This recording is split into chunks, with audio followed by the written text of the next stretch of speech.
Pak Seno barang ya kudune tanda tangan. Dadine entuk saweran ki aja dijupuk. Bawane 200 ya sinden dine 200 aja 50. Motong ngono wae motong. Motong apa? Wong urung saweran urung komplit. Iki dhuwit nek dicancah iki dhuwit ya lumayan ki nggo mangan sesasi nek aku sedeng iki. Kayak kono engko didum sinden-sinden. Ya engko didum sinden-sinden. Iblis ki ora. Apa psikologi iki neliti wong edan-edan. Lah sing arep tak teliti dalang-dalang kuwi.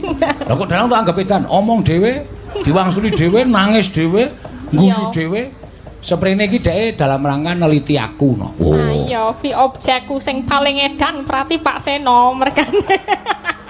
S1 tentang Pak Seno sing tentang dalang, terus ngerti nek Pak Seno kentir, terus aku njupuk psikologi ben coba engko menawa nek aku njupuk tesis nggo ngobati kentire Pak Seno. Ngono jebul ya tetep kentir ya ora apa. Tenanan iki Pak? Serius? Saestu? Matur sembah nuwun nggih Pak. Mbah. Mbaya sing alus. Care 2 juta Pak. 2 juta ki tembunge ndi? 1, 2, 3, 4, 5, 6, 7, 8, 9, 10. Kurang kalih dosa kudune ne. Kurang sedoso malih. Nyonya. Nggih, matur sembah nuwun nggih Pak. Semeng podang cair niki.